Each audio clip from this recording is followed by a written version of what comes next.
Hey, this is Malika of Evanston Live TV, and I have with me another fabulous candidate. We've got so many candidates going on, Matt. Like, what the heck? It's like, what, 30 candidates running? It's going to be a wild race. We have attorney Matt Mitchell. He is running for 8th Ward Alderman. Awesome, Matt. So I'm familiar with you because you were running for board of Ridgeville Park District. I think that's when we met. Yeah, that's how I became acquainted with you. And I'll say, our first meeting, I didn't quite know you, didn't quite understand you. And then it was like you came around to the whole Ridgeville fight and you started, helping the fight, like, really trying to understand why we were fighting the laws that were on the Ridgeville Park District books. And then I started to get to know you a little bit better. So how is that going? I mean, you had just got on the Ridgeville board and now you're running for alderman. So you are not messing around. You're like, I'm going to take this and I'm going to take this and I'm going to take this. So I've been on the Ridgeville board for, it'll be 2 years at the general consolidated election. So I ran in 2019, and I assume most people aren't familiar with the backstory that you were just alluding to. But Ridgeville board has been contentious in the past and still is a little contentious. And at the last election, it was a heated local election. I was running with 3 other people for 3 spots, 4 candidates for 3 spots. It was a very close election. I was elected. And one of the things that I really did want to do was work on the policy, work on the ordinance. And there was an outside group, Ridgeville United, who shared some of those similar concerns. I mean, one of them was, a lot of it was laws that were on the books that were not enforced, right? That like Ridgeville Park District commissioners had arrest powers. Nobody thought that was a good idea. Nobody, and it never had actually happened, nobody was arresting anybody, but it was problematic to be a law on the books, right? So pretty quickly, once I came on the board, that was one of the things that we did. We were able to amend the ordinance to take away some problematic language in the law. Okay, well, that brings us to police reform, and you're an attorney. So I am. What type of law do you specialize in?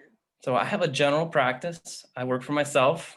Mm-hmm. I do a lot of small business disputes, litigation, kind of normal people problems. I do some criminal work, a lot of administrative work, administrative law, licensing. People get in conflict with the city, state, county. So I help people through those processes. I've kept in majority of your cases. The majority of my cases, I really enjoy having a general practice and doing different stuff. I'll tell you what I'm working on right now. I've got a couple criminal cases. I have a commercial lease dispute, kind of that arose out of COVID. The business was not able to be open since March, and it hasn't paid rent since then. So I'm representing the business owner, trying to settle that case. What else? I represent a woman-owned business who was in a dispute with the City of Chicago Department of Procurement Services, who says that she doesn't meet the commercially useful function necessary to be a set-aside contract in the City of Chicago. So been representing her and kind of getting the evidence out there that she is a qualified woman-owned business and qualifies for the contract. What else am I working on? I think that's a good cross section of the types of cases that I do. Okay. I was told that you get involved in cigarette taxes as well. I was like, what is that? So I have been in a lot of courthouses throughout Cook County. And that's funny. It doesn't come up very often, but I imagine how I know how you know about this cigarette tax. It came about as a conversation on the marijuana tax. But I was making the comparison to the tobacco tax. So Illinois has a pretty high tobacco tax. Cook County has a very high tobacco tax, and the city of Chicago has a very, very high tobacco tax. So I'm not sure exactly, but I think a pack of cigarettes in the city of Chicago would cost about $12. Mm-hmm. Pack of cigarettes in the city of Gary, Indiana, literally across the street from Chicago, cost maybe $5. You could go down to Kentucky, you could get it for $3. So there's an incentive for people to not pay the taxes. And I represent a number of, and there's an enforcement team it's run through the Cook County State's Attorney's Office, and they have their own investigators who try to run sting operations, and it becomes a cat and mouse game where, I've seen fake ATM machines that are stacked with untaxed cigarettes. But the majority of the time, it's a small violation. It's one person trying to make a couple bucks on the side. And the fines are very expensive, $5,000 a piece per violation. And they can get you per, pack of cigarettes. So it can be, it's a big deal for the small business owners, and they can get put out of business. And small business owners who spend part of their business model is selling tobacco. If they lose that license, it can really harm their business. So I represent small business owners in administrative hearings in Cook County administrative hearing building. It's in Cook County, or the like City Hall County building. And yeah, I probably there once a quarter, 3 or 4 times a year. Okay. So you cover pretty much a broad range there. Now, when we were talking about Ridgeville and the whole policing, for some people, it was on the Ridgeville books that citizens could make an arrest. And so we know the 8th Ward is, it has a pretty large percentage of Black people Black residents living over there. So, there were definitely some issues. And I know one of the topics you wanted to cover was police reform. So being in that area, so Evanston United was fighting to make sure the Ridgeville Park District took that part off of their books. We did it. Make that. Yes, you did it, and we thank you for listening. There was a fight at first. There was a fight. There was like denial that it was real, but it was indeed real. And so I thank you, because I believe you were the one on the board who actually took the time to look into it and worked with us on it. I did, and can I just jump in? I think that it's an example of my conflict resolution style. Mm-hmm. Is William reached out to me on behalf of Evanston United and said he was preparing a public comment, mm-hmm. and we talked through it, and I was like, let's just get you on the agenda, right? Let's talk about this. And then they were able to have some back and forth. A public comment, there's no the commissioners can't talk back.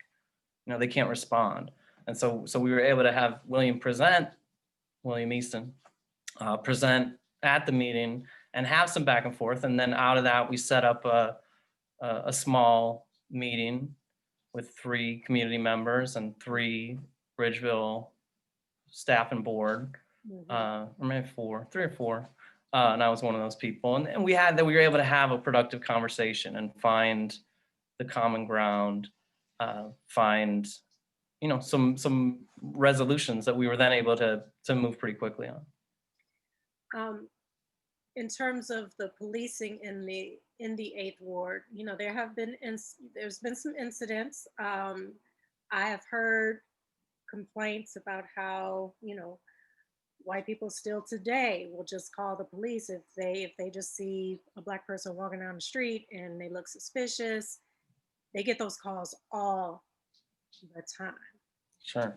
I mean, Lawrence Crosby, that complaint didn't start in the 8th Ward, but it was probably across the street from where I picture it. And well, I mean, that's something that's been going on for generations. Absolutely. So in you wanting to take on the role of alderman and knowing that that's going on, and I mean, just to be straight up, the Ridgeville board, they were kind of fighting the Evanston United in denial about a lot of things that Evanston United was trying to bring to their attention in terms of not that many Black children were involved in the summer programming. They weren't reaching out to Black families to get the children involved in their summer programming. So there was a fight. So, I mean, you deal with that sort of mentality in council.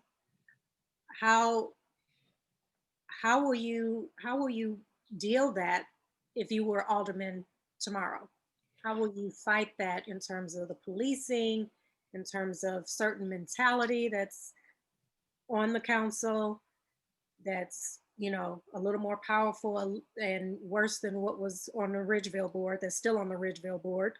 How do you deal that? So I think the Ridgeville example, I think is a good example. And there was problems. I think it was a very good example of the difference between intent and impact. That the people who were hearing complaints were saying that we have no ill intent, and we're having a hard time hearing that the impact was that some people weren't feeling welcomed, right? And so there was just a disconnect because people weren't able to kind of set their own egos aside and hear. So process-wise, the first thing that we did was put money towards that. We set aside $14,000 in the Ridgeville budget, which for Ridgeville is a lot of money. We went about a process to hire an equity consultant, hire an expert to help us wade through those waters. We settled on Dr. Pat Effiam, who's been amazing. We did board trainings, everybody, board and staff trainings. We did public outreach. We did, small groups. We had town halls planned, but COVID kind of got in the way of that. We started a subcommittee, a racial equity subcommittee that Dr. Effiam was chairing and kind of getting the procedures and leading. And then, her process was then to hand it over, teach people the tools to be successful and then go from there. And, again, we set aside another $14,000 in this calendar year to keep that work going. We partnered with the YWCA and their racial equity workshops. They've hosted racial healing circles at Ridgeville. So I think part of it is healing circles. A racial healing circle, yeah, was hosted by. What is a racial healing circle? So I've been to one at Ridgeville. It was a facilitated conversation on the topic of race, open to members of the community. There were two facilitators who kind of, I think, laid out some good baseline definitions and talked through that with the group. Everybody was in a circle. It was a diverse group. You know, the idea is kind of cross-cultural talk, you know, communication on the difficult subject of race. And then some small breakout groups, some small activities. You know, we did not solve the world's problems, but it's a small step. And one of those small steps is making those connections with our neighbors. Okay, and there was a question that you people of color in the 8th Ward wanted me to ask you. I mean, we have quite a few topics to get through tonight before I let you go here. What is your promise to the Black community in the 8th Ward? Because it took Ridgeville Park District a long time. It was a fight to get you all to where you're at right now, which I think is great. You're taking steps, and you were one of the few on the board that was open-minded to at least listen to the concerns and the complaints, and just families like at least reach out to us and let us know what's going on with Ridgeville Park District. So what is your promise as an alderman to the Black community in the 8th Ward as well as throughout Evanston? Sure. So as 8th Ward Alderman, I would promise to the Black community to represent their interests, to have open lines of communication, to facilitate kind of open communication, but more, you know, if there's an interest in having a Black leadership meeting once a month, absolutely open to that. If there's an interest in Black businesses organizing and having a meeting with me as alderman, with steps to advocate on their behalf. I am a very good advocate. I tend to advocate for other people more firmly than I advocate for myself. It's a role that I've kind of come into my own as an adult, and it's a role I really enjoy. So as 8th Ward Alderman, I would be the alderman for the entire ward. You know, that I think one of the current problems in the 8th Ward is people don't feel that their interests are represented. They don't feel that their input is heard. They don't feel that maybe people are taking steps, you know, affirmative steps to reach out and hear the concerns of specifically Black folks in the 8th Ward. Yes. And that brings me to the budget. Beautiful Evanston budget that many people are not happy about. If you were made alderman tomorrow and you had a meeting with Erica Storley about how the budget is looking right now going into 2021. And because we're in such uncertain times right now with COVID, everyone was expecting the budget to look completely different than the way it has in the past. And we have so many businesses closing down. People aren't even sure if they're going to be able to return back to their jobs. I mean, people are just concerned. They're sick. Many of us have lost people. I mean, it's just a crazy time period right now. And the budget doesn't really reflect the times that we're in. So they're wanting to raise the property taxes. They did do away with buying the SUVs, which I think everybody was happy about. Like, why are we buying new SUVs at a time like this? So in your meeting with Erica Storley, what would be one of the first things you would tell her we need to do right now in 2021 in terms of the budget? It's unconscionable to raise property taxes at this time during a pandemic. It's unfair, and it's regressive. The folks who are at the tipping point, that's it. That's going to tip them over. The folks who are doing well off, folks whose work isn't really interrupted by COVID, a small property tax increase isn't gonna break the camel's back, but for some folks it is. So it's just, to me, morally wrong to raise taxes at this point. Number two, I agree. Obviously we need to shift our focus away from things like buying vehicles to prioritizing the needs of our vulnerable citizens. That in a pandemic should be our number one priority. And kind of, for me, in a common sense and no-brainer moral question. If the budget is a moral document, and we are in a global pandemic and an economic disaster, what can we do to help our citizens? And I think people in the 8th Ward are particularly hard hit. If you look at Evanston as a whole, and I think then also are going to need particular help from the city of Evanston.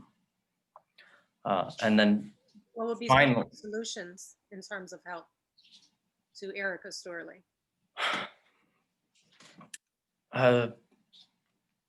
You have property tax. It's waivers are hard, but what about the discounted activity fees? Anything you get from the city. What if you waived certain fees, garbage, water? Certainly should not be cutting off anybody's water during the pandemic, and I don't think Evanston is. But it's happening in other places across the country. And then finally, though, I think we need to get Northwestern to pay its fair share. Like, that is the answer to the problem. The answer to the problem is we need to increase the pie. And here you have private university, the $11 billion endowment, who pays 0 property taxes. And it is, again, unconscionable that they don't even pay for their own fire and ambulance services to the tune of $650,000 a year. While we're furloughing staff, cutting city services, to Miss Storley and the city of Evanston's credit, like, they're doing a bare bones job. They are cutting. They've cut millions of dollars from their budget. If I was in their position, I might have cut in different places. But while Northwestern has so much money and has, in my lifetime, I'm a lifelong Evanstonian, except for a 10-year stint on the West Coast. So in my entire lifetime, the Northwestern University has been buying property and taking it off the tax rolls. So, even just to get back to fair, if you took all the property that they've bought that wasn't in the original charter and they paid the equivalent of property taxes on it, Evanston would not be in a budget problem. They would not have a financial crisis right now. So there's a Supreme Court case that is pretty firm that they will not ever have to pay property taxes, but under the Illinois state constitution, it allows municipalities with home rule a lot of leeway to make their own ordinances if it's not in contradiction to state law. So I think we could use the home rule powers to either, one, increase fees and fines to Northwestern, usage fees, or use that as a tool to get them to the table and negotiate in good faith. Again, in my lifetime, I've never seen the city of Evanston firmly negotiate with Northwestern. Never seen the city of Evanston play hardball. And it's a role I'd really like to play. I think on city council in the 8th Ward, the 8th Ward's connections and conflicts of interest are a lot less than the 7th or the 1st Ward. Where here, I think we're removed enough that I would be in a very good place to play the bad guy. And I'm happy to do that. Which is interesting because you played somewhat the good guy on the Ridgeville board. Like you brought everybody. I mean, it was heated, it was intense. So you were the middle person because it was about to get really ugly. But I think there's different confrontation styles. There's different conflict resolution styles, and that was an incident where we really needed people to come together, needed to have a facilitated, calm conversation where people could hear each other. Where this other situation I'm talking about has a big power differential and a historical relationship where one party takes advantage of the other. So, I'm not worried about the deep level communication and listening, active listening skills as much. This is a situation that calls for a different conflict style. Now, I'm going to open it up to questions in just a moment. I want to get one more question in there. So everyone that's watching, if you have a question, use the raise your hand signal and I'll call on you, or you could put your question in the chat and then I'll call on you to unmute. Okay. Now, my question to you, so you were saying playing hardball. Now the incumbent 8th Ward Alderman, she's known for playing hardball. Ann Rainey does not play. By hook or crook, she's determined to get, what she wants. And she's been on for over 30 years as alderman in the 8th Ward. So, I mean, with her experience of fighting for what she felt was best for the 8th Ward, and then you have your opponent also, Devon Reid, City Clerk Devon Reid, he's also running for 8th Ward Alderman. He connects, he's a Black man, so he definitely connects to the Black community in the 8th Ward, the needs of people of color in that ward. So they each bring so much experience, and they're in tune with so many things with the 8th Ward. And then there's Matt Mitchell. So what is it that you feel that you will bring more than either of them? Because I mean, they're both very strong figures in all of Evanston, not just the 8th Ward, but all of Evanston. So they definitely bring their power and knowledge and expertise.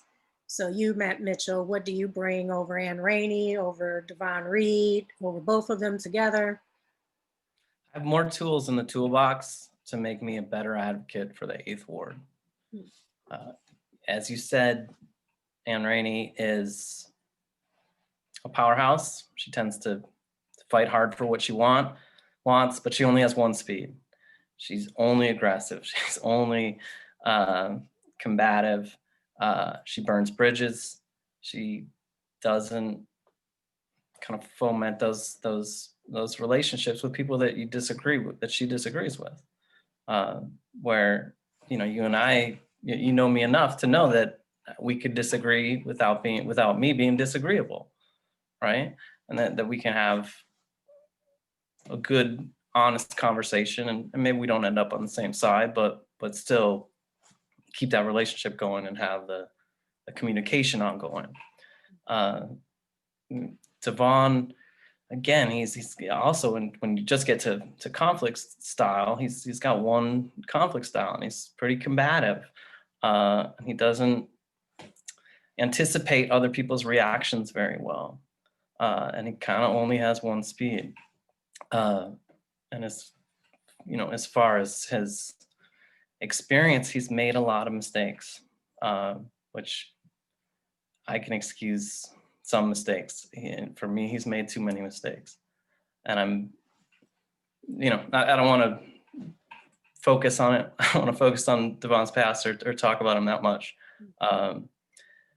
But I would be a better advocate for the 8th Ward, for the entire 8th Ward, including the Black folks in the 8th Ward, than Devon would.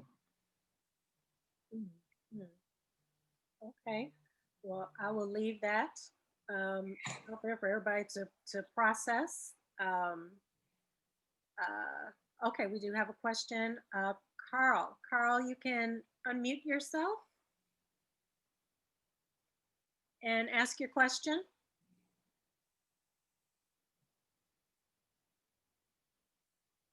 Carl, hold on one moment here.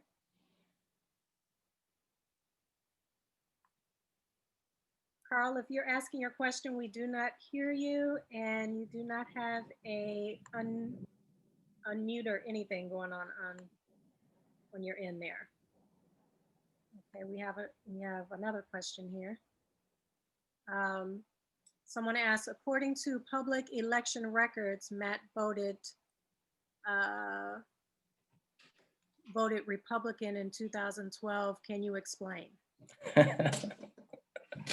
Yes, I can. In the 2012 presidential primary, Barack Obama was running for his 2nd term as president of the United States. In that primary, in Illinois, you declare whether you're going to vote Democrat or Republican. So I declared for that one race, the Democratic primary in 2012, I voted a Republican ticket because Barack Obama was clearly going to win, and I could have a say in which of the Republican candidates might have been his opponent. Wait, explain that to me one more time. So you voted Republican when Barack Obama was running. Explain that again. So in the primary, Barack Obama was obviously going to be the slam dunk Democratic candidate in Illinois, right? So what I voted for Barack Obama and he was running unopposed. So there's really no choice.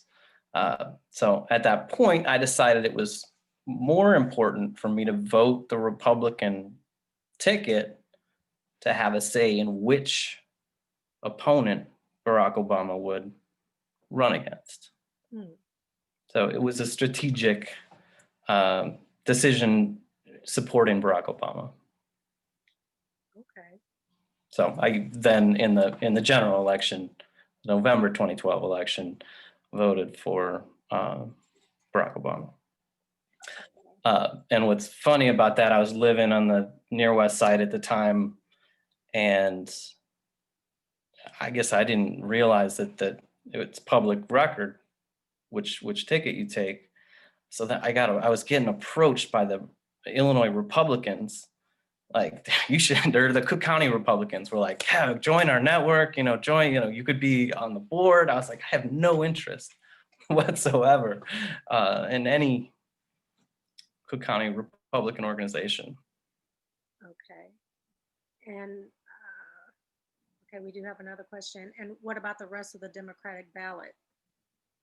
So that was just strategy for you. I've never heard of that strategy before.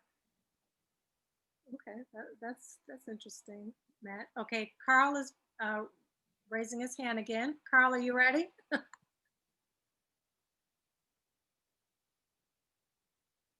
Carl, can you unmute yourself? Yeah. In the bottom left, there's a little mute button.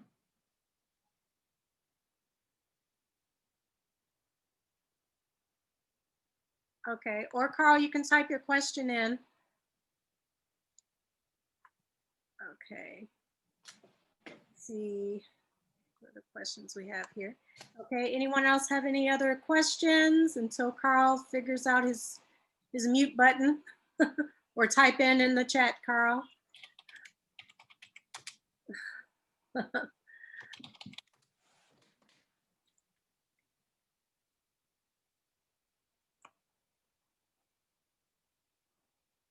Okay, Carl, so we're waiting. So Matt? Yeah. Oh, we do have another question, because I can ask a ton of questions, you all, so you better get your questions in. Does Matt support defunding police? I do. I had a really nice meeting and conversation with some of the Evanston Fight for Black Lives folks this week. And there's a lot of things that we agree on, not everything, but in terms of their definition of defund the police, yes. And primarily my takeaway from that is reallocating money from the police budget into more social services and life affirming programs. So I do, for sure. And I'd love to talk more about my ideas about police policy too. You asked earlier and we kind of got off in a different direction. Well, yeah, I would love to hear it, because of course there are police officers that do not agree with that. And I would imagine you have to have a very tight relationship with the police, especially being in the 8th Ward. So yeah, please explain. So I do have a background in criminal law. I have represented both sides, prosecuting for the city of Chicago, as well as defending folks in the criminal justice system in Cook County. So I have a lot of experience with how policing happens in Cook County. And there's a lot of criticisms. One of my biggest criticisms, though, is they do things the way they do them because that's how they do them. Does that make sense? Like, that's the way we do it. So it's not good, it's not efficient, but it's such a big behemoth machine that it's hard to systemically change it. And that's what I'm most excited about in working in Evanston is Evanston can and should be a national leader in changing the model of policing in America. It's an urban department. It's less than 150 people. A lot of my experiences with the Chicago Police Department, which is just so big, and the Chicago FOP is so obstinate. Like, you can't get anything done. Cook County criminal justice is so big. It's hard to make any changes. Where Evanston is like the opposite. It's a progressive community. It's less than 80,000 people, less than 150 police officers. It's a place where we can and should do things differently. So I'm really excited, ideally, to work with the Cook County State's Attorney, work with Kim Fox, and use Evanston as a pilot program to do things differently, to get off of the incarceration model, to try to put in more restorative justice practices, and that's just on the state's attorney, kind of the prosecutor's end. But there's a lot of things that we can do in the police department end. And so a couple of years ago in 2017, I was the chair of the Citizen Police Complaint Assessment Committee in Evanston. It was an Evanston committee charged with looking at how complaints against police officers are made and then making recommendations for how the city can do that differently. There were 9 people on that committee, great group of Evanstonians with diverse backgrounds and experiences. And my thing that I'm most proud about that work is all 9 of us came to a consensus on 4 recommendations that the city of Evanston could do better. As of now, the city has only instituted 1 of those 4 recommendations. So that is, we created a new civilian review board. The old civilian review board, CPAC, just didn't do a good job of being transparent. And it wasn't the fault of the people who were on the board, it was the fault of the way it was set up. It didn't do a good job of letting citizens know, keep them informed about the complaint process against police officers. So we recommended changes to the civilian review board that would open that up a little bit and give more access to the civilians on the review board of original documentation, you know, the original reports, not just summaries, but the original reports where they could draw their own conclusions, not just take the conclusions that, you know, a police sergeant had summed up. What do you see being Carl? I guess Carl is ready to ask his question. Carl, I'll go ahead and let you get your question in because I was about to ask another one. Okay, Carl, you can unmute again.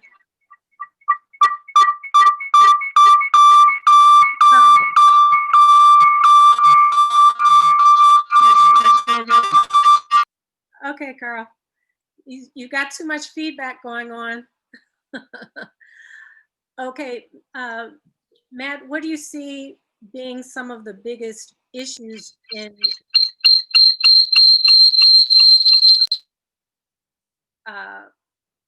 in terms of the police?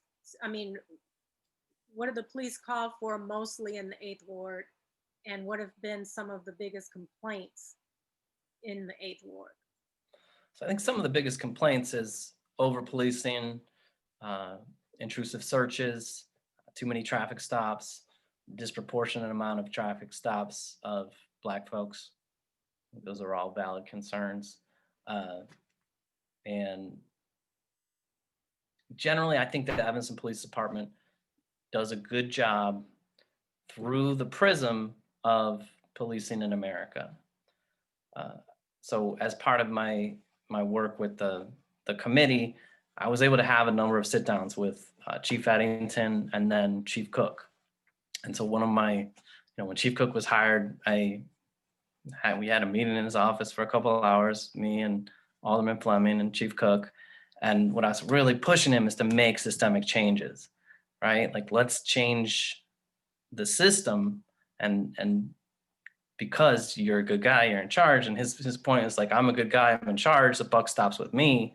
I'm not gonna let any foolishness happen.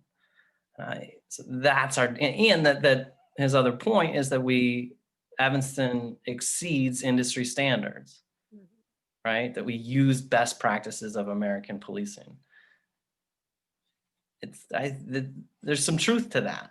Like, Evanston police do a good job of policing, but for me, the conversation is different. How can we make public safety the priority without over-policing, without overly intrusive searches, without overly intrusive traffic stops? You know, the militarization of the police, where it can, you know, again, intent versus impact. You know, the impact can feel like the police are occupiers, right? And that's not good for public safety. It's not good for the mental health of the community. It's not good for the community at all. So how can we systemically change policing in Evanston? I think it's going to be a long haul. I think it's going to take a lot of work. I think it's also going to take a lot of work, cooperative work with the police department. There's some great police officers in Evanston who are progressive thinkers, who think outside of the mainstream of American policing. And I'd like to get those people's voices, get them in leadership positions, and back them on initiatives that are separate from this kind of harsh, incarceration-focused American policing. Okay, and actually we got a couple questions that just came in. but we are running out of time, and I want to respect your time, but I'll just get one more in there. You have time for one more question, Matt? Sure. And then I'd love to just throw out a couple of good ideas of things Evanston could do. Okay, okay. Does Matt support direct cash payments for reparations? And what systemic changes have you pushed for, and give an example? Those aren't short answers. So yeah, two questions. In principle, yes, I do support cash payment for reparations for Black folks. All of this, the devil is in the details. You know, who qualifies? How much money is there to split? Is it a one-time payment? You know, those are all the hard questions. And for me, I tend to think of reparations kind of similar to mass tort, is like a principle in the law where a large number of people are harmed. And oftentimes it gets resolved in the law through a class action lawsuit. So you identify members of the class and identify the harm. And sometimes people have the same harm. Sometimes you have different harm. You know, if it was like a toxic tort, like a poisoning or a cancer, like somebody could have cancer and somebody could not. So I think in terms of reparations, that's a difficult decision. And then I think for reparations too, you're talking about generational harm. You know, it's a multi-generational wrong. And so then identifying the class is difficult. All conversations worth having. And I also think that you need to grow the pot, right? Definitely. The city of Evanston is, and here's another idea in the law, is you get made whole, right? Like, what are the damages, and then how can you make that person whole?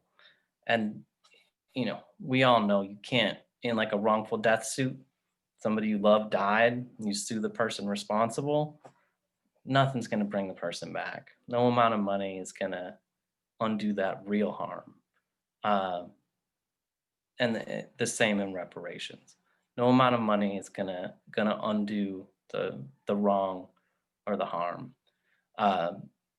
But how can you make reparations? How can you get the, Like, you make some repair. yeah, a meaningful repair?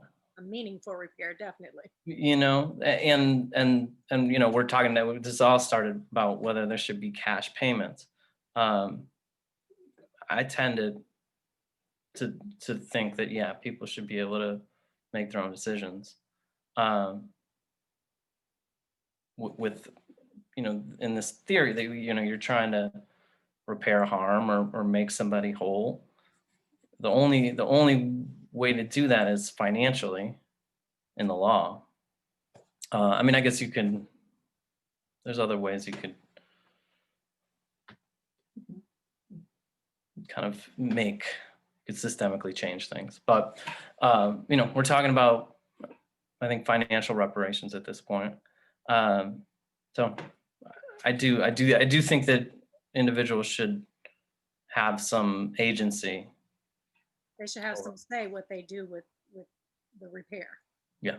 How they want the repair done. Okay. And there was a second part to that, but I forget what it is. Examples of how you have fought systemic racism. So one that we've already touched on is the work at Ridgeville, where there's ordinances on the books that aren't in use, but certainly may have arisen with racist intent. and we got those off the books, right? Like it's a systemic change that I think is more than symbolic.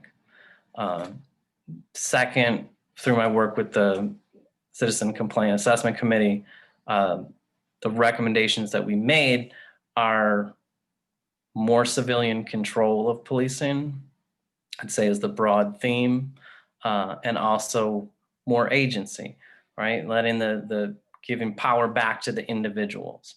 If there's this huge power and differential between, especially on the street, police officers and citizens, is creating systems like alternative dispute resolution, mediation,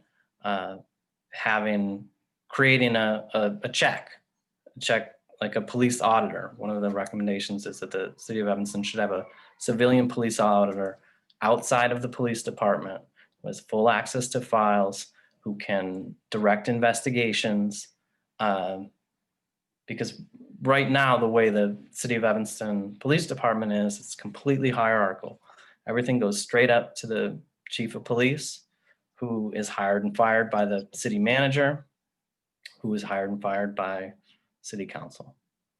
So there's little to no civilian involvement. I guess you could argue that the city manager has control over the police chief, but systemically, the way it's written in the ordinance, there's really not any civilian control of the police department. And this auditor is one idea to address that concern. I'd like to see a lot more civilian involvement in policy, in police policy.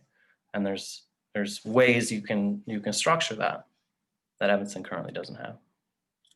Okay. And Matt, please tell us your overall vision for the entire city of Evanston. What you want to change, what hasn't been done yet that you're going to bring to the table, and what you want to build upon. So I'd like Evanston to be a national leader in police reform, creating a new model of policing. I'd like Evanston to be a national leader in sustainability. I'd like Evanston to be a national leader in terms of equity, in terms of how decisions are made. Like the decision process should acknowledge vulnerable populations and historically discriminated against populations, right? Like it should be part of our decision process. And you can kind of hear, I can be a process person, right? The process matters to me. And I would like the city of Evanston to start instituting more processes that are more people-oriented, that give people more personal power, more access to express themselves and their needs. Okay. Well, thank you so much, Matt. Thank you for allowing us to go over. It was a good conversation. So thank you so much. I really appreciate talking to you. Thank you. I'm sure we'll have you back as the race is already heated up. I know. We didn't even start talking about the race. So there's going to be a primary. Yes. Just in the last 2 days, with some write-in candidates, triggered a primary. Mm-hmm. So February 23rd, there'll be a primary. The top 2 vote getters in that primary are going to move on to the consolidated election on April 6th. Yeah, it's exciting to see, because I remember Alderman Fleming was kind of challenging people who were angry with the council, saying, well, if you don't like how things are going, then you need to run. Well, I guess a whole bunch of people were like, well, okay, I'm going to run. People answered that call. It's a lot of people. Yeah. So, we'll be glad to have you back as the race goes on. Any messaging you want to get out there, and we'll see you for the forum coming up. That's great. January 7th. All right. Thank you so much, Malika. Thank you so much, Matt. Thank you. Appreciate you. All right. Yeah. Okay, this has been Evanston Live TV, and that was Matt Mitchell. He is running for 8th Ward Alderman. We will have him back as the race goes on. And you all be sure to check him out January 7th with the other candidates for the forum right here on Evanston Live TV. So stay tuned. We have more candidates coming up.